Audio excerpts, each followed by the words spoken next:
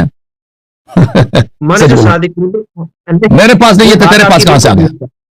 ہاں نہیں, یہ بات بالکل ٹھیک, لیکن یہ جو کتاب سے جس سے میں نے حوالے نقل کیے نا, یہ کتاب تقریباً 100 میں سے 99% ٹھیک ہے. دیکھیں بھائی میں آپ کو بتاتا ہوں یہ بالکل غلط, یہ اس کا اسلوبی علم نہیں ہے. دیکھیں ابھی اگر میں آپ کو تاریخی حوالے دینا شروع کروں حدیث کا, میں حدیث کا حوالہ دے دوں مثلا مولوی اسحاق کے کتاب میں یا مودودی کے کتاب میں یا فرض کریں کہ قاضی کے کتاب میں, یہ کوئی طریقہ کار ہے؟ آپ کہیں گے کہ بھائی یہ مصادر نہیں ہے. بھائی حدیث اگر دکھانا ہے نا مصادر سے دے دو, اس نے کہاں سے نقل کیا, ترمذی ہے, سنن نبی داؤد, اس طرح مصادر سے دے دو نا. تو یہ آپ لوگ جو ایک فارسی کتاب سے وہ بھی فارسی کتاب کے اس میں وہ مصنف کا طریقہ کار یہ ہے کہ وہ سند نقل اس کا طریقہ کار یہی ہے, وہ نہیں بتاتا کہ وہ اس نے خود کہاں سے نقل کیا. ٹھیک ہے نا, اکثر یہ کس کتاب میں آیا تو اس کتاب سے واسطہ دینا, پھر وہ کتاب میرے پاس نہیں ہے تو میرے لیے کوئی ضروری نہیں ہے اس کا جواب دے دوں. اگر یہ واقعا ایسی حدیث ہوتی نا شیعہ تو وہ مصادر سے اس کا ریفرنس دیتا کہ بھئی آپ کی کتاب بحر الانوار میں آیا ہے یا آپ کی کتاب کافی میں آیا ہے یا آپ کو شیخ صدوق نے نقل کیا. وہ کیونکہ کتاب معلوم ہے. جو وہ مجہول کتابوں سے فارسی کتابوں سے واسطہ ریفرنس دیتے ہیں وہ اسی ہے کہ وہ اسی فراڈ کے لیے کہ ان کا ریفرنس ہی جو ہے باطل ہوتا ہے. اوکے ٹھیک ہے. اگلا میرا ایک سوال ہے کہ جناب ابو طالب جو ہیں, آپ کو پتا ہے کہ ان کے جو ہے نا عدم ایمان کے اوپر جو ہے نا بخاری و مسلم کے اندر کافی زیادہ روایات ہیں. تو ایک تو میرا یہ سوال ہے کہ کیا آپ کے بکس کے بھی اندر ایسی کوئی روایات ہیں, اور ایک اور میرا سوال ہے کہ سول من الکافی ہے, جلد نمبر 1 ہے, صفحہ نمبر 231 ہے, روایت نمبر 1213 ہے. امام جعفر صادق علیہ السلام سے یہ روایت ہے کہ انہوں نے فرمایا کہ ابو طالب علیہ السلام کی مثال اصحاب افق کاف کی طرح ہیں, ایمان کو چھپایا اور شرک کو ظاہر کیا. اس کے بارے میں آپ کا کیا کہنا ہے؟ جی, آپ پہلی بات یہ ہے کہ آپ نے پیغمبر کے والد کو کہاں چھوڑ دیا نا آپ کی کتابوں میں؟ پیغمبر کی والدین کو آپ لوگوں نے معاف کیا؟ بھائی مجھے بتاؤ, نبی صلی اللہ علیہ وسلم کے والدین کریمین کو معاف کیا آپ لوگوں نے؟ ہاں, اور مجھے بتاؤ بھائی قرآن کہتا ہے انما المشرکون نجس, مشرکون ہے ہی نجس, ناپاک. تو تمہارا تو عقیدہ یہ اجماعی ہے کہ ان کے والدین نستجیر باللہ, بخاری کا بھی مسلم کا بھی دونوں. اور آپ لوگوں نے اپنی کتابوں میں ایسے غلیظ روایتیں نقل کی ہیں کہ انسان دنگ رہ جاتا ہے. بھائی میں نے آج یہ تو بخاری مسلم کی روایت میں ادھر دکھا چکا ہوں, میں آج ایک روایت میں نے دیکھا ہے اس کتاب کس میں, کتاب فخر رازی میں, تفسیر فخر رازی میں دیکھو وہ اس طرح نقل کرتا ہے. اب شاید یہ دوسری کتابوں میں بھی ہے, یہ تفسیر مفاتیح الغیب ہے فخر رازی کی جلد نمبر 6 چھاپ دار الفکر. یہاں پر ملاحظہ فرمائیے اس آیت کے ذیل میں سورہ توبہ کی آیہ ہے اعوذ باللہ من الشیطان الرجیم وما کان للنبی والذین آمنوا ان یستغفروا للمشرکین, کہ نبی صلی اللہ علیہ وآلہ وسلم اور مؤمنین کے لیے جائز نہیں ہے کہ مشرکین کے لیے استغفار کریں, ولو کانوا اولی قربا, چاہے وہ آپ کے رشتہ دار ہی کیوں نہ ہو.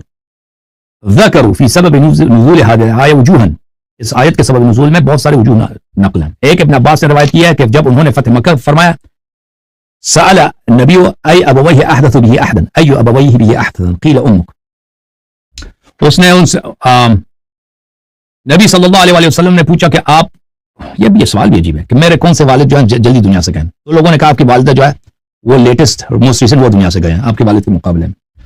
فذهب الى قبرها, پر وہ اپنی والدہ کے قبر پہ گئے, وہ وقف دونه, اور اس قبر کے ساتھ کھڑے ہو گئے.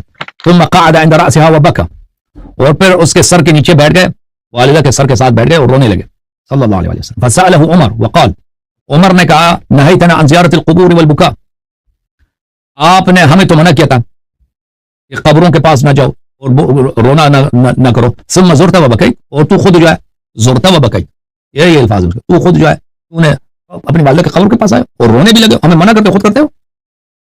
فقال اذن لي فيه قد اذن لي فيه, اللہ نے مجھے اجازت دیا.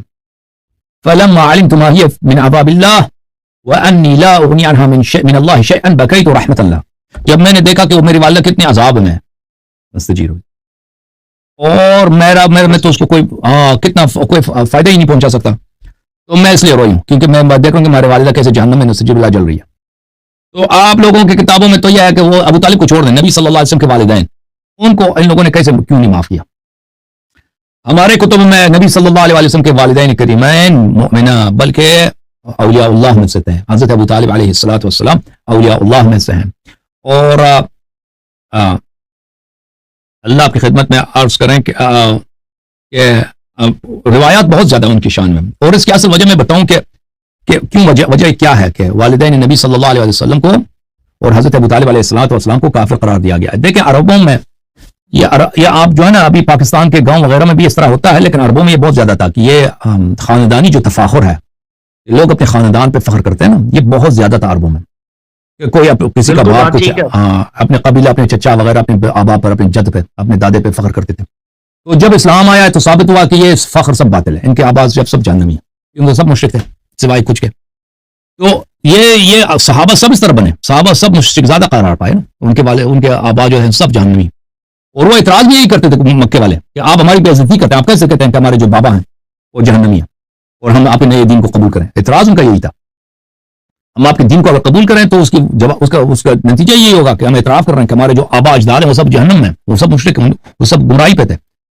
تو یہ اس شرم کو مٹانے کے لیے میرے عزیزوں یہ اس طرح ان لوگوں نے کر دیا کہ وہی قبح جو ان میں تھا اس کو پیغمبر سے نسبت دی کہ ان کے والدین بھی یہی ہیں، اگر ہم ہیں تو یہ بھی یہی ہیں. تو نبی صلی اللہ علیہ وسلم کے والدین کو جہنمی نستجیب اللہ مشرک بنانا، جہنمی بنانا. اور حضرت ابو طالب علیہ السلام ویسے بھی وہ بھی تو امیر المومنین علیہ السلام کے باپ ہیں، ٹھیک ہے نا، ان سے تو زیادہ دشمنی ہے. تو اور وقت کی سیاست جو ہے نا، جو حکومت جس اشخاص کو ملی ہے وہ نبی صلی اللہ علیہ وسلم، یعنی میں بات کر رہا ہوں معاویہ کی، بنی امیہ کی. یہ تو سخت دشمن تھے بنی ہاشم کے. بنی امیہ اور بنی ہاشم میں خاندانی دشمنی تھی. جب اللہ نے نبی صلی اللہ علیہ وسلم کو نبوت دی تو ان سے برداشت نہیں ہو سکا، انہوں نے آخر تک ان سے دشمنی کی ہے، جنگ لڑا ہے. فتح مکہ کے وقت یہ مجبوری سے ابو سفیان مسلمان ہو گئے، معاویہ مسلمان ہو گئے، اور پھر ان کو حکومت ملی ہے. احادیث ان کے زمانے میں نقل ہوئی اور طویل عرصے تک 80-90 سال تک ان کی حکومت تھی. تو لازمی بات ہے 80-90 سال میں انہوں نے اپنے دشمنوں سے نقل احادیث میں انہوں نے جو رسول اللہ صلی اللہ علیہ وسلم سے دشمنی کی، علی بن ابی طالب سلام اللہ علیہ سے دشمنی ہے، ان سے اپنی حسادت دشمنی دکھانا تھا. انہوں نے خود پیغمبر کے خلاف کچھ نہیں کہہ سکتے تھے کہ پیغمبر ایسا ہے یا ویسا ہے، حالانکہ ان سے بھی نسبت دیا، یہ ناجائز لوگوں کو گالی دیتے تھے کیونکہ انہوں نے معاویہ کو لعنت کیا. تو اس طرح انہوں نے پیغمبر صلی اللہ علیہ وسلم کے والدین کریمین اور حضرت ابو طالب علیہ السلام پہ انہوں نے یہ باتیں بنا دی. اوکے، مزید کچھ سوال ہے بھائی؟ ٹھیک، لیکن سوال تو میرا ہے، لیکن یہ روایت آپ نے کھول کے اس کے بارے میں نہیں بتایا کہ یہ جو روایت میں نے پیش کی ہے کہ ایمان کو چھپایا. ہاں وہ صحیح ہے، میں نے بولی ہے. تو حالت یہ تھی نا، میں آپ کو بتاتا ہوں، وہ روایت بالکل صحیح ہے. حضرت ابو طالب علیہ السلام مکے کے سینئر ترین فرد ہے، یعنی مکے کا اگر کوئی سردار تھا قریش کا وہ حضرت ابو طالب علیہ السلام تھے. یعنی اس سے پہلے حضرت عبد المطلب تھے. حضرت عبد المطلب قریش کے سردار تھے، یعنی قریش میں جو کچھ ہوتا تھا فیصلے کرانے ہوتے تھے، اگر کوئی جنگ ہوتا تھا تو اس میں لیڈر وہی حضرت عبد المطلب علیہ السلام تھے. تو ان کی جب وفات ہو گئی تو سب سے ان کا چہیتا بیٹا، ان کا سب سے پیارا بیٹا حضرت ابو طالب علیہ السلام تھے، کیونکہ حضرت عبداللہ علیہ السلام کی تو پہلے سے وفات ہوئی تھی. تو یہ حضرت ابو طالب علیہ السلام شیخ بطحا تھے، مکے کے شیخ، مکے کے سردار تھے. اور ان کا بھتیجا جو بالکل ان کے بیٹے کی طرح تھا، ان کے گھر میں پلا بچپن سے، ان کے آنکھ کا تارا ہے حضرت رسول اللہ صلی اللہ علیہ وسلم. انہوں نے 40 سال کی عمر میں ایک دعوت کا آغاز کیا. دعوت کیا ہے کہ یہ سب خدا، یہ سب غلط ہے. یہ بہت ریڈیکل بات ہے نا، ایک ایسی بات ہے کہ بھئی آپ لوگ جس دین پہ یہ راستے ہی غلط ہے. قریش والوں سے، مکے والوں سے، مکہ تو ایک بت خانہ ہے، مکے میں بتیں، لوگ بتوں کے سامنے سجدہ کرو، یہ سب غلط ہے. یہ کوئی بھگوان نہیں، کوئی خدا نہیں، اللہ وحدہ لا شریک ہے، وہ زمین و آسمان کا خالق ہے اور میں اس کا پیغمبر نبی ہوں، اور یہ آپ جو دین کہہ رہے ہیں یہ باطل ہے. تو یہ حضرت رسول صلی اللہ علیہ وسلم جو یہ ریڈیکل پیغام لے کے آئے تھے کہ آپ سب گمراہی پر ہیں، آپ سب کو میری اطاعت کرنی ہے، یہ تو جو لوگ وہاں پر تھے ان کے ہر چیز کے خلاف ہے، ان کے غرور کے خلاف ہے، ان کے اسٹیچر کے خلاف ہے، ان کے آبائی خاندانی فخر کے خلاف ہے، ان کے خداؤں کی تذلیل ہے کہ یہ خداؤں کو اٹھا ہوئی یہاں سے، خداؤں کو آپ اپنے ہاتھوں سے لکڑ سے مٹی سے بت بناتے ہوئے کیسے خدا ہو سکتا. تو اس وقت رسول پاک صلی اللہ علیہ وسلم ان کی دشمنی کا ہدف بن گئے، ٹھیک ہے نا. تو اس وقت رسول پاک صلی اللہ علیہ وسلم کے پاس کوئی حامی نہیں تھا. حضرت ابو طالب علیہ السلام ان کو پروٹیکشن دے رہے تھے اپنے بھتیجے کو. وہ ایمان رکھتے تھے حضرت رسول صلی اللہ علیہ وسلم کی دعوت پر، لیکن وہ دعوت ظاہر نہیں کرتے تھے. وہ اس کی بڑی حکمت تھی، اس کی اپنی ایمان کو ظاہر نہیں کی، اس کی بڑی اہمیت تھی، کیونکہ وہ لیڈر ہیں، وہ رولر ہیں. حضرت ابو طالب علیہ السلام لیڈر ہیں مکے کے. سمجھ میں آ رہی نا بات آپ کو؟ یہ نقطہ بڑا اہم ہے. جی جی. اگر وہ کہتے کہ میں بھی مسلمان ہوں تو پھر وہ لیڈر نہیں رہیں گے، پھر لوگ کہیں گے آپ تو اسی کا آدمی. اگر وہ ایک غیر جانبدار، ایک باپ کی طرف سے پورے قوم کے ایک بزرگ ہے، قریش کا بزرگ ہے، قریش کا لیڈر ہے، جو با انصاف بات کرتا ہے، ٹھیک ہے نا، کہ اپنے بھتیجے کو قتل ہونا بھی نہیں دیتا، اس کی وجہ سے لوگ کہ بھئی یہ خاندان کا بزرگ یہ ہے. بھئی اگر وہ کہتے کہ میں مسلمان ہو چکا ہوں تو وہی گالی جو پیغمبر کو ملتی ہے اسی ان کو، یعنی اس کی لیڈرشپ ہی ختم ہے. وہی گالی حضرت ابو طالب علیہ السلام کو ملنا شروع ہوئی، وہی پتھر جو پیغمبر کو مارتے تھے ابو طالب علیہ السلام کو ماریں گے. لیکن اگر وہ اس طرح ظاہر نہیں کرتا، لوگ سمجھتے ہیں کہ ہمارے دین پر ہیں، لوگ ان کی پہلے سی طرح اسلام سے پہلے کی طرح عزت کرتے ہیں کہ یہ قریش کا بڑا لیڈر یہی ہے، مکے کا گورنر، مکے کا رولر، مکے کا جو سردار ہے یہی ہے. یہ جو ہے نہ تو پیغمبر کو قتل ہونے دیتا ہے اور نہ پیغمبر کا کل کر مثلا تصدیق کرتا ہے. تو یہ نبی صلی اللہ علیہ وسلم کے لیے بہت زیادہ اہم ہے، نبی صلی اللہ علیہ وسلم کے لیے بہت زیادہ مفید ہے اس طرح سے ان کی مدد کرنا. تو حضرت ابو طالب علیہ السلام بالکل تقیہ کرتے تھے، اور وہ اسی صورت میں پیغمبر کی مدد کر سکتے تھے کہ اگر وہ تقیہ کریں. اگر وہ کل کر مسلمان اسلام ہونے کا دعویٰ کرتے تھے تو پھر وہ جو پروٹیکشن وہ دے رہے تھے پیغمبر کو، اس طرح پروٹیکشن نہیں دے سکتے تھے. اور کفار بار بار آتے تھے ان کے پاس کہ بھئی آپ اپنے بھتیجے کو بولیں. آپ نے سنا ہے نا تاریخ میں ان کو اگر لڑکی چاہیے تو ہم ان کو بہترین لڑکی سے شادی کرا دیتے ہیں، اگر ان کو دولت چاہیے جتنا پیسہ یہ مانگے ہم ان کو دولت دے دیتے ہیں. بھائی آپ ان سے کہتے ہیں کہ اپنی دعوت سے باز آ جائیں، بھائی ہمارے خداؤں کو کچھ نہ کہیں. تو نبی صلی اللہ علیہ وسلم نے کہا کہ چچا اگر یہ سورج کو میرے دائیں ہاتھ پہ رکھیں، چاند کو میرے بائیں ہاتھ میں رکھیں، میں اپنی دعوت سے باز نہیں آنے والا. تو کیوں حضرت ابو طالب علیہ السلام کے پاس جاتے تھے؟ اس لیے جاتے تھے کہ حضرت ابو طالب علیہ السلام کی بہت بڑی اسٹیچر تھی وہاں پہ. وہ مکے کا سب سے بڑا، سب سے پر اثر رسوخ لیڈر تھے. وہ مکے کا سب لوگ ان کے احترام کرتے تھے، اور حضرت رسول صلی اللہ علیہ وسلم بھی ان کا احترام کرتے تھے. سب پورے قریش کے بڑے تھے اور یہ ان کے بیٹے کی طرح تھے نا. اور وہ یہ سمجھتے تھے، قریش والے یہ سمجھتے تھے کہ یہ ہمارے دین پر ہے، یہ اپنے بتیجے کو سنبھال سکتے ہیں، اور اسی لیے وہ قتل نہیں کرتے تھے. حضرت ابو طالب علیہ السلام کی اسٹیچر کی وجہ سے وہ قتل نہیں کر سکتے. اور جب پیغمبر کی حضرت ابو طالب علیہ السلام کی وفات ہو گئی تو پیغمبر فوراً مجبور ہو گئے کہ مکے سے مدینے چلے جائیں، کیونکہ اب ان کو پروٹیکٹ کرنے والا کوئی نہیں تھا مکے میں. جی دوسرا میرا سوال یہ ہے کہ آج 22 رجب المرجب ہے. آج امام جعفر صادق علیہ السلام کا جو ہے نا، علیہ السلام کا جو ہے نا وہ ولادت کا دن ہے. نہیں، معاویہ کی موت ٹھیک کا ہے، دن ہے. ٹھیک نہیں معاویہ اس دن مر چکا ہے. معاویہ کی موت کا دن ہے نا، سنہ 60 ہجری میں. امام جعفر، میں نے تو کہیں نہیں دیکھا. امام جعفر صادق کی ولادت کا دن نہیں ہے یہ؟ نہیں، یہ معاویہ کی موت کا دن ہے بھائی. رجب 22 رجب ان کی معاویہ کا موت ہے. ہاں وہ بھی ہے، لیکن ایک بات ہے کہ ہمارے یہاں برصغیر کے اندر جو ہے نا، یہ 22 رجب کو جو ہے نا وہ نیاز بنائی جاتی ہے، جس کو ہم کنڈے کہتے ہیں. آپ کو شاید پتا ہو. نام سنا ہے میں نے، دیکھا نہیں. نام سنا، دیکھا نہیں ہے. آپ اسنا اشریہ کے نہیں ہے؟ شریح ہے، میں پاکستانی نہیں ہوں، میں پاکستان میں نہیں رہا. لیکن ہمارے ادھر جتنے بھی ہیں اسنا اشریہ، انہوں نے آج جو ہے نا وہ اچھی بات ہے. کنڈا دیکھیں، یہ اس دن یہ شکرانے کا دن ہے. اس جو روایت میں ہے اس دن روزہ رکھا جائے نا، روزے کا دن رجب میں روزے رکھنے کی بڑی استحباب ہے، بالخصوص 22 رجب کو روزہ رکھا جائے. لیکن جو نظر دینا لوگوں کو، ہاں بہت ہے، اقبال الاعمال میں ہے نا، میں دکھا دیتا ہوں. دکھائیں گے تو پھر ہی ہے نا، میں دکھا دیتا ہوں. ایک منٹ. تو جو کھانا کھلانا یہ تو ہمیشہ مستحب ہے، انسان مومنین کو کھانا کھلائے ہمیشہ اس کی ثواب ہے. اچھا میں آپ کو دکھا دیتا ہوں رجب.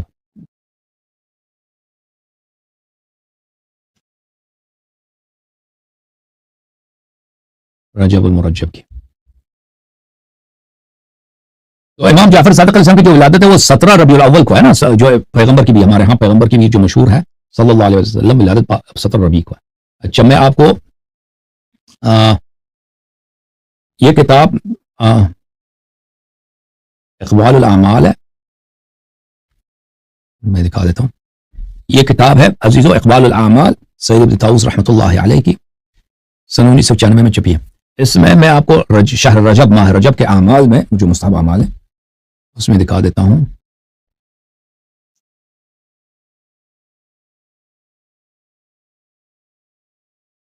جی ہاں، یہ صفحہ نمبر ہے 173.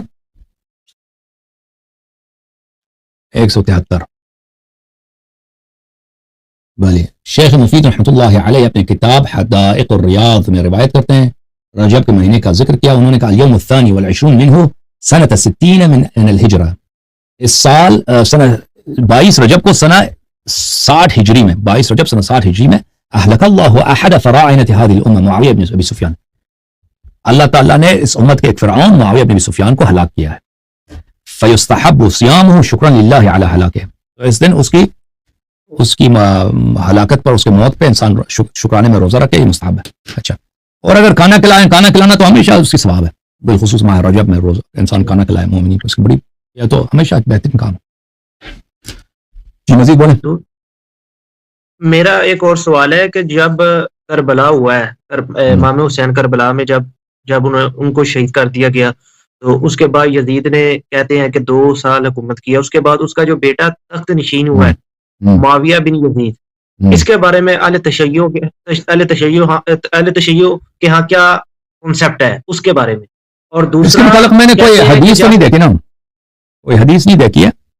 اہل بیت علیہ السلام نے اس کا ذکر کیا ہوا، ابھی میرے ذہن میں نہیں ہے کوئی حدیث ہے اس کے متعلق. لیکن آپ کی خدمت میں عرض کریں کہ شاید اس کی مدح ہوگی کہ اس نے حکومت اسی لیے قبول نہیں کیا کہ امام حسین علیہ السلام کی شہادت کی وجہ سے. اس طرح کی باتیں چلتی ہیں کہ وہ حدیث ہے یا نہیں ہے، یا مورخین کے اقوال ہے، میں بھول جاؤں، وہ دیکھنا ہوگا. ٹھیک ہے، میں نوٹ کرتا ہوں اس کو، پھر میں اس کو چیک کروں گا کبھی. ٹھیک ہے. اور دوسرا حر بن یزید کے بارے میں کیا کہنا ہے آپ کا؟ وہ تو مولا کا وہ شیعہ ہو گیا، روز عاشور آ گیا امام علیہ السلام کے پاس، وہ تو جنت کے سرداروں میں سے ہے. ٹھیک ٹھیک. اور دوسرا ایک میرا سوال ہے کہ آپ ماشاءاللہ آپ کی جو ہے نا وہ علمی قابلیت کسی سے ڈکی چھپی نہیں ہے. میں آپ سے تقریباً میں کہتا ہوں خادم ہم ہیں آپ کے جی، ہم آپ کے جو ہے نا وہ آپ کی مثال اس طرح ہے جس طرح پر آپ کے ٹیبل پر پڑی پانی کے گلاس کی ہے، جس کو کسی کی پرواہ نہیں، ہمیں اس کی پرواہ ہے، ہمیں اس کی ضرورت ہے. آپ کو ہماری ضرورت نہیں ہے، ہمیں آپ کی ضرورت ہے. کیونکہ آپ جو ہے نا ماشاءاللہ میں نے جو ہے نا آپ کو تقریباً 1-2 سال سے سن رہا ہوں، تو ماشاءاللہ لوگ آتے ہیں فل تیاری کر کے، ماشاءاللہ آج آپ نے پانی بھی پی لیا پینا تو ہوتا ہے، پانی پینا تو ہوتا ہے نا بھائی، پانی چائے یہ تو چلتا رہتا ہے. ہاں جی بالکل بالکل جی. آپ کی تو دیکھیں نا لوگ آتے ہیں آپ سے ماشاءاللہ بات کرتے ہیں 3-3 گھنٹے، اور جو بھی موضوع وہ چوز کریں تو آپ تو کہتے ہیں جی آمین. تو ہمارے جو ہے نا وہ میرے چاچو وغیرہ سب جوائنٹ فیملی کا اکٹھے رہتے ہیں، تقریباً 40 سے زیادہ افراد ایک گھر میں رہتے ہیں، تو کافی زیادہ ہم آپ کو کیا بات ہے، سچی بات ہے. اور سب یہ اکٹھے رہتے ہیں، اور سب سے بڑے میرے ابو ہیں اور میری امی ہیں، تو سارا گھر کا کھانا میری امی نے بنانا ہوتا ہے. تو کافی زیادہ سنتے ہیں. تو ابھی جو ہے نا چاچو میرے نے ایک سوال کیا تھا کہ آپ ان سے پوچھئے گا کہ آپ جو ہے نا ماشاءاللہ کام تو کافی زیادہ اچھا کرتے ہیں، لیکن اتحاد امت کے اوپر آپ بات کیوں نہیں کرتے، یعنی کہ اتحاد امت کیوں نہیں کرنا چاہتے. حتیٰ کہ وہ کہتے ہیں ٹھیک ہے کہ آپ کے پاس دلائل ہے، آپ حق جو ہے نا وہ حق پر ہے، لیکن آپ اتحاد امت کا کیوں نہیں کام کرتے. جس طرح کی آپ باتیں کرتے ہیں، مانا کہ آپ جو ہے نا وہ کتابوں سے ثابت کرتے ہیں، لیکن جو ہے نا وہ کیا خیال ہے ایک نیا فرقہ بناتے ہیں، اس طرح فساد پیدا ہوتا ہے. ایک نیا فرقہ بنا دیں، نیا فرقہ بناتے ہیں اتحاد والے. نہیں، فرقے تو آگے کافی زیادہ ہو گئے ہیں، فرقے تو کافی زیادہ ہو گئے ہیں. عرض یہ ہے کہ اتحاد دیکھیں، اتحاد کا نسخہ جو اللہ اور رسول صلی اللہ علیہ وسلم نے بتایا نا، وہ بہترین نسخہ ہے.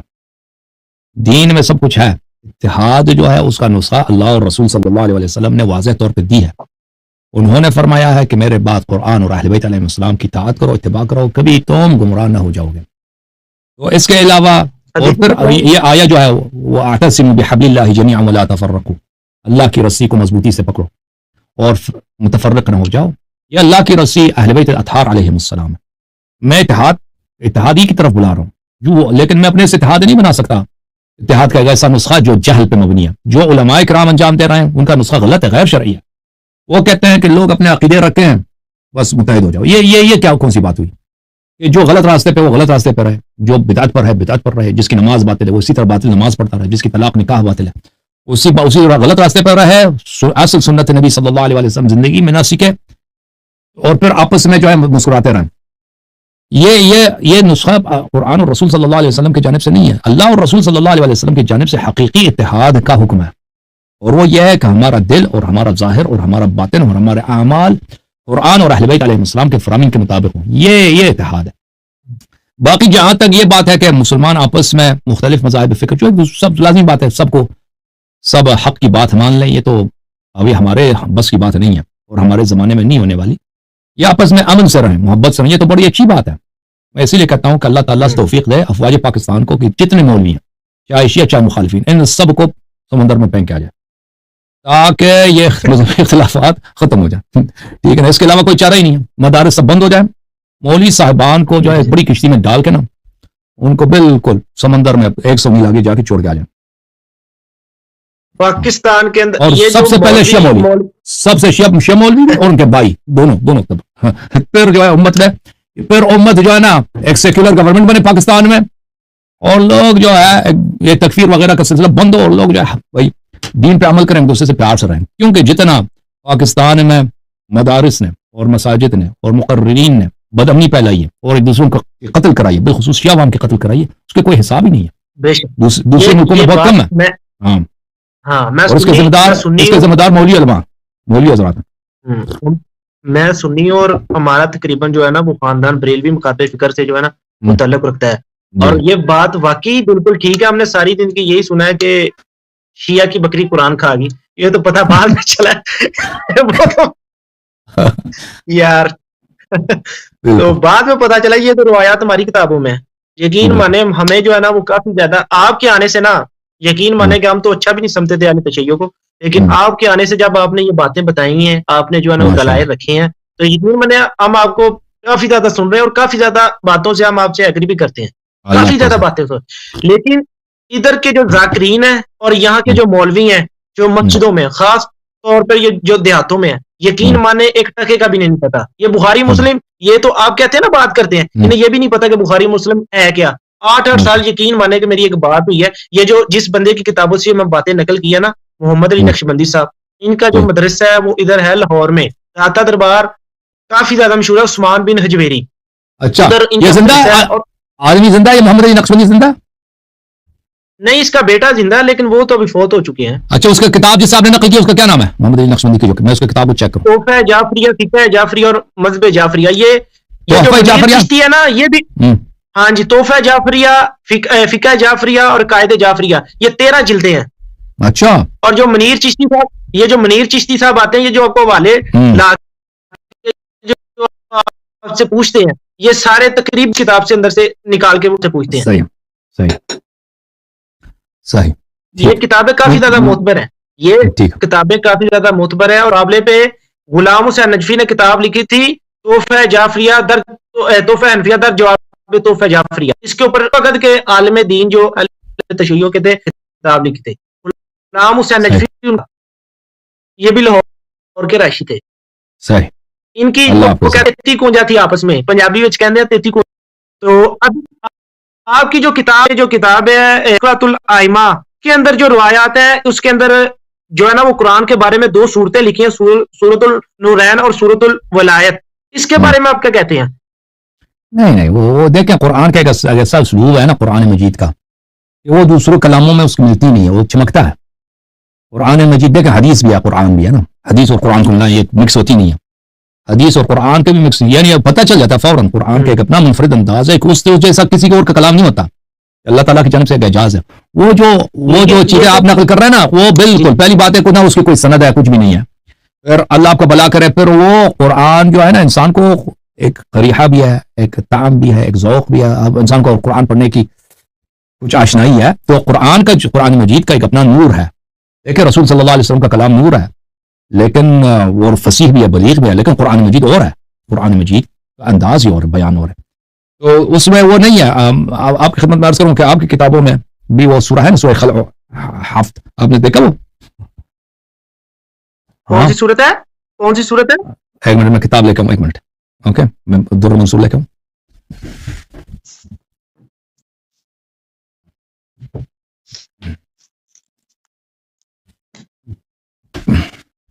ناظرین یہ کتاب ہے الدر المنثور فی التفسیر بالمأثور, تالیف عبد الرحمن السیوطی, جس کو جلال الدین السیوطی کہتے ہیں. یہ جلد نمبر 8 ہے, چاپ دار الفکر. یہ قرآن مجید کے متعلق بہت بڑی اور اہم تفسیر ہے.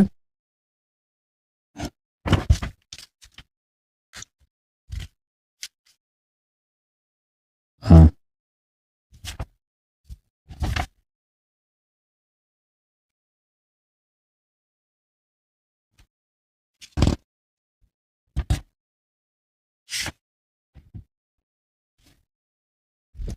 الدر المنثور جلد نمبر 8, یہ جلد نمبر 8 ہے, چاپ دار الفکر. کتاب چھپی ہے کب؟ سنہ 2009 میں. ذکر ما ورد فی جمع فی سورۃ الخلع و سورۃ الحفت. سورۃ الحفت, سورۃ الخلع اور سورۃ الحفت کا ذکر. بھلے حماد نے روایت کیا قرأنا فی مصحف ابی بن کعب. ابی بن کعب کے قرآن ہمارے پاس موجود تھی, اس میں یہ لکھا تھا اللہم انا نستعینک ونستغفرک ونثنی علیک الخیر ولا نكفرك ونخلع ونترك من يفجرك. قال حماد هذه الآن سورة, یہ سورة ہے. وأحسبه قال اللهم إياك نعبد ولك نصلي ونسجد وإليك نسعى ونحفد نخشى عذابك ونرجو رحمتك إن عذابك بالكفار ملحق.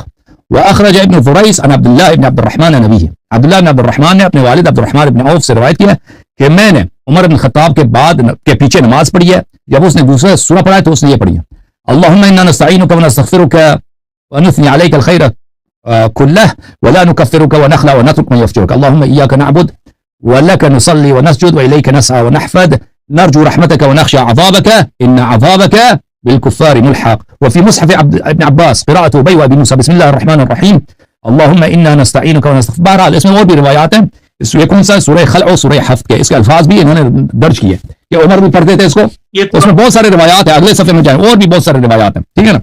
تو یہ ہے, تو یہ آپ لوگ اس کے الفاظ دیکھیں نا اس سورہ خلع اور حفظ کی, یہ تو بالکل پتہ یعنی بالکل واضح ہے. قرآن کا انداز منفرد ہے, قرآن مجید کا انداز منفرد ہے. اوکے, اس کو اور کوئی نہیں کہتا کہ قرآن, بس انہوں نے روایت کیا. اب آپ جو سوروں کی آپ بات کر رہے ہیں نا, وہ کوئی شیعہ اس پہ ایمان نہیں رکھتا, وہ مذکور ہے اس کی. آپ کی تو سند زیادہ نا, آپ نے بہت سارے آسانی کے ساتھ روایت کیا, ہمارے پاس تو سند بھی نہیں ہے اس کا. جی یہ جو آپ کی کتاب ہے اصول کافی اور الاستبصار اور باقی جو کتب اربع ہیں, یہ کیا بخاری اور مسلم کے بعد میں لکھی گئی ہیں کہ اس سے پہلے لکھی گئی ہیں؟ نہیں, بخاری مسلم کے بعد لکھی گئی ہیں. تو پھر ذہن میں ایک ڈاؤٹ آتا ہے کہ پھر تو بخاری مسلم پھر زیادہ اس سے اچھی ہوئی نا کہ وہ پہلے لکھی گئی ہیں. تو لکھی یہ گئی ہیں یا اہل بیت علیہ السلام کی طرف سے لکھی گئی ہیں. امام جعفر صادق علیہ الصلوۃ والسلام, امام باقر علیہ السلام, امام کاظم, امام رضا علیہ السلام نے جو روایت نقل کی تھی, وہ اس زمانے میں ان کے شاگرد, ان کے اصحاب لکھتے تھے, تو تصانیف بہت زیادہ تھے ان کے. تو وہ امام رضا علیہ السلام کی مثلا وفات سنہ 202, امام جواد علیہ الصلوۃ والسلام کی وفات ہے شہادت سنہ 220 کی طرح یا 234 سے 234. تو یہ بخاری سے معافی ہے کلینی سے بہت قریب العہد ہے, اور کلینی نے ان کتابوں سے نقل کی ہے جو ائمہ علیہ السلام کے زمانے میں ان کے صحابہ نے لکھی ہیں, لکھے ہیں. وہ سماع سے نہیں لکھے ہیں, وہ قریب العہد تھے بہت زیادہ, اور انہوں نے ان مصادر سے لکھے ہیں, ٹھیک ہے نا. ابھی وہ بہت ساری کتابیں ہیں جو ائمہ علیہ السلام کے زمانے میں لکھی گئی تھی, اور وہ کتابیں ہمارے پاس موجود ہیں, ٹھیک ہے نا. تو اس لیے یہ بہت ہی معتبر ہے. بخاری مسلم کا طریقہ کار یہ ہے کہ بہت سالوں تک, نسلوں تک احادیث نہیں لکھا جاتا تھا, وہ سینہ بسینہ نقل ہوتا تھا. پھر اس کے بعد لکھنا شروع ہوا, پھر اس کے بعد جو بخاری مسلم نے انہوں نے حدیث لکھا ہے, انہوں نے لکھا ہے. تو یہ جو وسائط ہیں بخاری اور رسول اللہ صلی اللہ علیہ وسلم کے درمیان, یہ وسائط ان میں سے ایک دو نسل تک لکھنا ہے, اس سے پیچھے آپ جائیں وہ سینہ بسینہ نقل ہوتا تھا. اور لازمی بات ہے انسان کی جو میموری ہے, انسان کا قوت حافظہ ہے, یہ اتنا قوی نہیں ہوتا کہ وہ اس کی معصوم ہو, انفالبل ہو, اس میں مسٹیک نہ آ جائے, غلطی نہ آ جائے, غلطی کا کوئی امکان نہ ہو. پھر لوگوں کے تعصبات, لوگوں کے اپنے نظریات حدیث کے الفاظ نقل کرنے میں اس میں اثر رکھتے ہیں. لیکن ہماری جو احادیث ہیں یہ مکتوباً نقل ہوئی ہیں, تو اس میں بڑا فرق ہے. جی سر, مزید بولیں. میں اور دوسرا کہ پاکستان کے اندر دیکھیں نا, اہل سنت کی جتنی بھی جو ہیں وہ سیاست ہے, تو اس کی تمام کا تمام کتابوں کے ترجمے ہو چکے ہیں. باقی کتنی بھی کتابیں بہت ساری ہیں, مصنف ابن ابی شیبہ, مصنف الرزاق ہے, اور مجموع الزوائد ہے, اتنی کتابوں کے جو ہے نا ترجمے ہو چکے ہیں. آپ کی جو کتب اربع ہے ان کے کیوں نہیں ترجمے ابھی تک ہوئے؟ سوائے اصول کافی کا ہوا ہے, اور باقی میرے ذہن میں نہیں ہے کہ شاید ہمارے علماء جو ہے نا, آپ دیکھیں آپ کے علماء اپنی مذہب کو پڑھتے ہیں. آپ کے مذہب کی مثلا آپ کے مدارس میں بخاری کی درس ہوتی ہے, بخاری کا درس ختم بخاری, شاید مسلم کی بھی ہوتی ہوگی, تو اس سے طالب علم کی بہت تربیت ہوتی ہے, وہ حدیث سے آشنا ہو جاتا ہے, اس کو تبلیغ کرنا سیکھ جاتا ہے, ٹھیک ہے نا. تو ہمارے مدارس میں یہ باتیں تو ہیں نہیں نا. میں تو ہمیشہ کہتا ہوں شیعہ علماء کا دین سے کوئی تعلق ہے نہیں. یہ شیعہ علماء دیکھیں, شیعہ مذہب کا میں یقین سے کہتا ہوں آپ کو, شیعہ مذہب کا سب سے, اور اہل بیت علیہ الصلوۃ والسلام کا اور عالم اسلام کا جو ہدایت کے جو صد ہیں, ہدایت کے جو معنی ہیں, شیعہ علماء سب سے زیادہ معنی ہیں. کیونکہ ان کا کام ہے, ان کا آبلیگیشن ہے, ان کا فریضہ ہے کہ اہل بیت علیہ السلام کے مذہب کو, ان کے حجج کو, ان کے براہین کو, ان کے روایات کو لوگوں کے سامنے پیش کریں. یہ پڑھتے بھی نہیں ہیں اس بات کو, یہ یعنی بالکل متروک ہے. ہمارے ہاں حدیث بالکل ٹچ نہیں کرتے. آدمی کا عمر 50 60 70 سال ہو جاتا ہے, اس میں بوڑھا ہو جاتا ہے, اس نے کبھی حدیث پڑھی نہیں ہے. معمولی سے باتوں میں ان کو حدیث نہیں آتا, وہ فضول باتوں میں عمر ان کی گزر جاتی ہے. اور عام عوام کو یہ نہیں پتا ہوتا. آپ عوام سمجھتے ہیں کہ میں شاید جھوٹ بولتا ہوں یا میں ایگزیجریٹ کرتا ہوں, مبالغہ کرتا ہوں. لیکن حقیقت یہ ہے کہ ہمارے مدارس میں کفریات, غلط عقائد, شیعہ مذہب کے بالکل خلاف پڑھائے جاتے ہیں. اور ہمارے بہت سارے مراجع بالکل وہابی ہیں, وہ اتنے پکے وہابی ہیں, وہ اپنے عقائد خود شیعہ سے تقیہ کرتے ہیں, چھپاتے ہیں, حوضے میں بھی چھپاتے ہیں. وہ اپنے عقائد کتاب کی شکل میں نہیں لکھیں گے, نشر نہیں کریں گے. جو صرف لوگ جو ان کو جانتے ہیں پرانے, صرف ان کے خواص افراد کو پتہ ہوتا ہے کہ اس شخص کا عقیدہ یہ ہے, کیونکہ ان کو پتہ ہے کہ اگر میں یہ عقیدہ ظاہر کروں گا تو شیعہ عوام مجھے پہ لعنت کریں گے, مجھ پہ تھوکیں گے.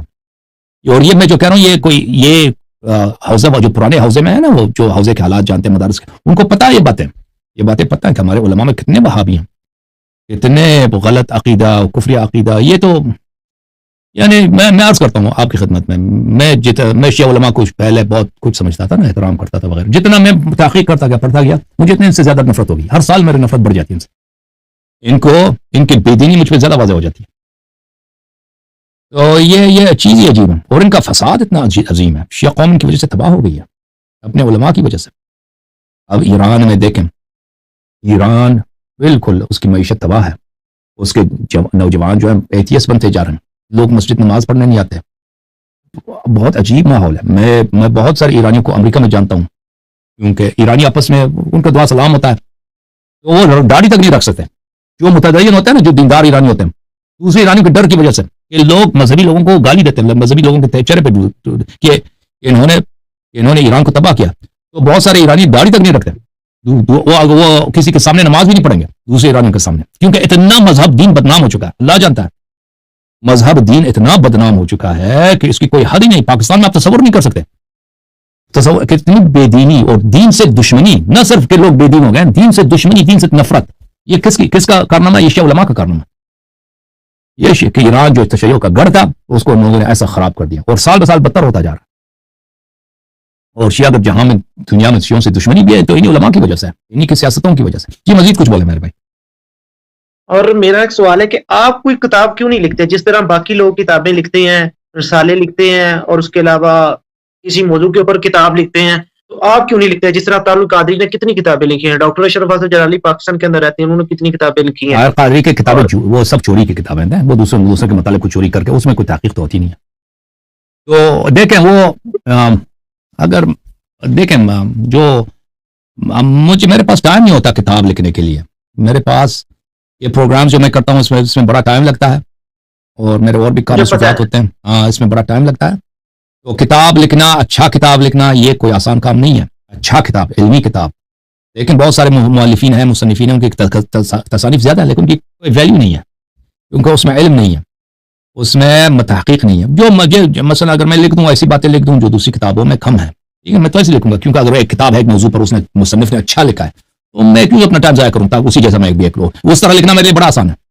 لیکن ایسی چیزیں میں لکھ دوں جو دوسروں نے بیان نہیں کیا، وہ میرے پاس مواد بہت زیادہ ہے اس پر، ایسے مسائل پر، لیکن اس پہ میرے پاس ٹائم نہیں ہے، میرے پاس وقت نہیں ہے. تو اس کی وجہ یہ ہے، اصل وجہ یہ ہے. آپ کی دیگر مصروفیات بھی ہیں، اس کے علاوہ آپ کا مجھے پتا چلا ایک چینل بھی ہے اہل بیت کے نام سے، اور دوسرا جو ہے نا پاکستان کے اندر جو اثنا عشریہ رہتے ہیں وہ تو آپ کے خلاف ہیں. جو سب سے بڑے پاکستان کے اندر امام مانے جاتے ہیں اظہر عباس حیدری صاحب، وہ اس وقت مناظر ہیں اہل تشیع کے، ان کی تو آپ کے ساتھ 33 کچھ جو ہے نا وہ کہتے ہیں کہ وہ 33-51 چل رہی ہے آپ کے ساتھ. تو یہ جو ہے نا، یہ جو میرے سے دشمنی کرتے ہیں، یہ اس لیے دشمنی نہیں کرتے کہ میں غلط بات کروں، اس لیے کہ میں حق بات کہتا ہوں. ٹھیک ہے نا، وہ ایک باطل پہ ان کی تعصب ہے. جیسے مثلا سیدانی کی نکاح ہے، اور وہ ان کا اظہر عباس کا اور مسئلہ نہیں ہے. میں نے کہا کہ ایک شخص اگر سیدانی کا نکاح مذہب اہل بیت میں جائز ہے، وہ اس مسئلے پہ یہ ایک جہالت ہے کہ ان کی ایک نادانی ہے، ان کے پاس کوئی دلیل نہیں ہے، اور شیعہ مذہب میں کوئی اس کا قائل بھی نہیں ہے. یاد رکھو، یہ صرف آپ کے پاکستان اور پنجاب کے ملنگ جو ہے نا، یہ بیوقوف نہ، وہ جو دین سے ان کا واسطہ ہی، وہ ذاکرین جو نا، ان کو جب سے میں نے شرط رکھی نا ذاکرین یہاں پہ قرآن سنانے پہلے مناظر، وہ کوئی ذاکر دراتا بھی نہیں ہے. کوئی نہیں آیا، بند ہو گیا سلسلہ. وہ جن کو قرآن نہیں پڑھنا، کچھ بھی نہیں آتا، وہ زبانی دوسرے سے سنتے ہیں نا، ان کا عقائد بالکل کفریہ ہوتا ہے. ان کا کام یہی ہوتا ہے، ان کے مجلس میں کیا ہوتا ہے پتہ ہے؟ ان کا کام یہی ہے کہ امیر المؤمنین علی علیہ السلام کو اللہ سے قیاس کریں.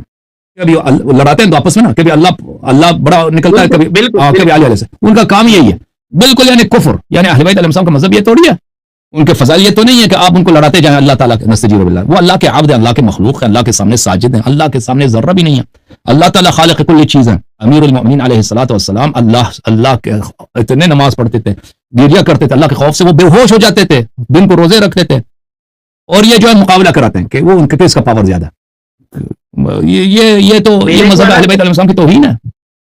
تو یہ ذاکرین جو میرے خلاف ہیں، اور یہ ہمارے جو شیعہ علماء ہیں نا، وہ کام جو ان کو کرنا چاہیے تھا پچھلے 40 سال سے انہوں نے نہیں کیا، میں کر رہا ہوں تو ان کو تکلیف ہے. بالکل. اور میں بالکل چھوڑنے کے لیے تیار ہوں. میں نے کہہ دیا پاکستان علماء آ جائے نا، اس کو سنبھالے اس منبر کو، میں نکل جاتا ہوں. میں اردو میں پروگرام نہیں کر رہا، میرے پاس بہت مصروفیات ہیں، انگلش میں، عربی میں، فارسی میں، اور بھی زبان ہے، لوگوں کو نہیں معلوم، مجھے اور بھی زبان آتے ہیں. ان زبانوں میں میں بہت کچھ کر سکتا ہوں، میں بہت کچھ کر سکتا ہوں. مجھے یہاں پہ کوئی مجھے یہاں پہ دنیائی لحاظ سے میرا خسارہ ہوتا ہے، میں اردو زبان میں پروگرام کرتا ہوں. جی سر بولیں. آپ مجھے ٹپس دیں. آپ نے جو اتنی جو ہے نا زبانیں کے اوپر آپ کو بور ہے، جیسے انگلش اور فارسی میں، اردو میں میں نے آپ کو سنا ہے، عربی میں نے آپ کو سنا ہے، تو آپ یہ کس طرح یہ جو ہے نا وہ یہ سیکھ لیتے ہیں لینگویج؟ مجھے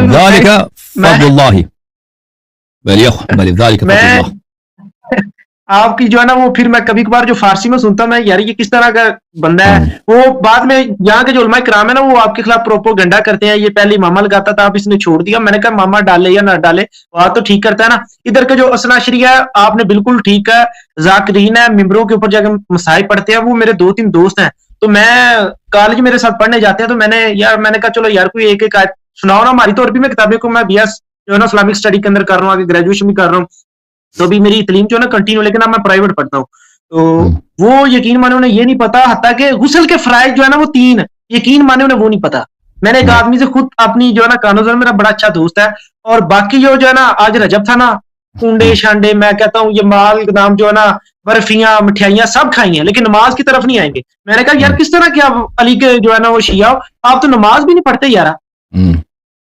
اور ادھر چوک میں بیٹھ کے اللہ اللہ مولا علی اور نعرے بازی کیا. میں نے کہا ان کے جو فرمان ہی نہیں آپ مانتے، ان کے طریقے پر عمل ہی نہیں کرتے، تو میں کہتا ہوں کس طرح کے جنت میں جاؤ گے. اوکے میرے بھائی، میرے عزیز فرزان بھائی، بولو یا علی، بولو یا علی. بہت مہربانی، آپ اللہ کو جزا خیر دے. آپ مجھے دوسرا کال لینے دو، دوسرا کال لینے دو. اللہ آپ کو نہیں. ایک منٹ ایک سوال مجھے آپ نے یہ بات نہیں بتائی کہ آپ نے یہ جو لینگویج وغیرہ سیکھی ہیں، آپ کو ٹپس دینا مجھے ایز اے جو ہے نا وہ استاد. دیکھیں ذالک فضل اللہ یؤتیہ من یشاء، یہ انسان کی عمر جب کم ہونا تو وہ سیکھنے کی کوشش کرے، اس وقت زیادہ آسان ہوتا ہے. جب عمر بڑھ جاتا ہے تو زیادہ مشکل ہوتا ہے. لیکن انسان اگر محنت کرے، سیکھ لے تو بہت کچھ سیکھ سکتا ہے. ٹھیک ہے نا، بہت کچھ سیکھ سکتا ہے. اس محنت پہ محنت کریں. عربی زبان، فارسی زبان کو آپ نے سیکھنا، آپ نے جو ہے نا وہ محنت کریں. آپ نے جو دینی تعلیم کے علاوہ جو یہ جو دوسری دنیاوی تعلیم ہے، یہ بھی آپ نے جو ہے نا وہ حاصل کی ہوئی ہے، اور کہاں سے کی ہوئی اس کے بارے میں؟ امریکہ میں کالج گیا ہوں. آپ نے گریجویشن کیا کہ پی ایچ ڈی؟ نہیں، میں نے کالج گریجویٹ نہیں کیا.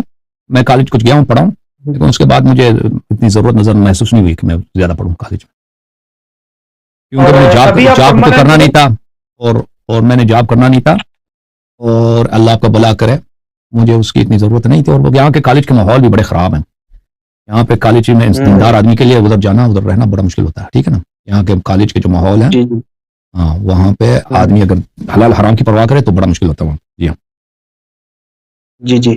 تو ابھی جو ہے نا وہ لوگ آپ کے اوپر ایک اور اعتراض کرتے ہیں کہ یہ جو ہے نا وہ ڈونیشن جو ہے نا وہ لیتا ہے، تو اس کا تو اپنا بھی جو ہے نا ذریعہ معاش کوئی نہیں ہے.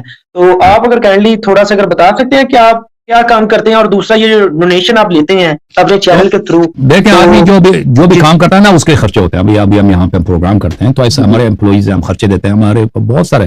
دیکھیں ابھی ایک اکوپمنٹ خراب ہوتا ہے یا اس کو ٹھیک کرنے، یہاں پہ امریکہ میں بڑا مہنگا ہے. آپ ایک اچھا جو ہے ٹیکنیشین کو آپ لے لیں کسی کام کے لیے، وہ یہاں پہ 1 گھنٹے کا $60-70-80 لیتے ہیں، یعنی $70-80. وہ ایک چھوٹا سا کام لگا دیتے ہیں، اس میں $400-500 آپ کو دینا پڑتا ہے. یہ لوگ جو امریکہ میں رہتے ہیں وہ جانتے ہیں یہ کوئی معمولی چیز نہیں ہے. اگر آپ کو کوئی مثلا بہت دفعہ ہوتا ہے کہ ہمیں فیس دینے پڑتے ہیں ایسے چھوٹے سے کام کے لیے، مثلا اس میں ہمیں کسی کو ہائر کرنا پڑتا ہے، اس میں $3,000-4,000-5,000 دینے ہوتے ہیں، بالخصوص اگر کوئی لیگل بات ہو. تو اور پھر ہم جو یہاں پہ پروگرام پیش کرتے ہیں پروفیشنل اسٹوڈیو چلانے کے لیے، اس میں بہت سارے لائسنسز ہوتے ہیں، اس کے خرچے ہوتے ہیں، کرایہ ہوتا ہے، بہت سارے بلز ہوتے ہیں، امپلائیز ہیں، کاریگر کے خرچے ہوتے ہیں. تو یہ اگر لوگ توقع کریں گے یہ سب میں اپنی جیب سے ڈال دوں تو ٹھیک ہے بھائی، میں تو یہی تو کرتا رہا ہوں. لیکن یہ لوگوں کی بھی ذمہ داری ہے کہ وہ ہماری ہیلپ کریں. اگر ہم دنیا کے جتنے دینی ادارے، یہ کوئی پیغمبر صلی اللہ علیہ وسلم مسجد چلاتے تھے تو لوگوں سے کہتے تھے کہ میری مدد کرو. ٹھیک ہے نا، اگر ہم کریں کہ آپ مولوی دوسرے نہیں کرتے، دنیا کا کون سا مولوی ہے جو نہیں کہتا کہ میرے جو امام بارگاہ ہے، میری مسجد ہے، میرا مدرسہ ہے، مجھے وہ آپ کی مدد کی میں اپنے پیسے سے چلاؤں گا؟ کوئی ہے؟ اور کوئی ہے بھائی؟ یہ جو مسجد اور امام بارگاہ ہے، اس کے اندر بیسک کیا فرق ہے؟ یہ امام اوکے، اب دوسروں کے بارے دوسروں آپ کے سوال ہو چکے ہیں کافی سارے. اب اگلا نیکسٹ پروگرام میں یہ سوال پوچھیں. Okay, thank you sir. اللہ حافظ. بہت بہت شکریہ. اللہ آپ کو عزت دے. Thank you.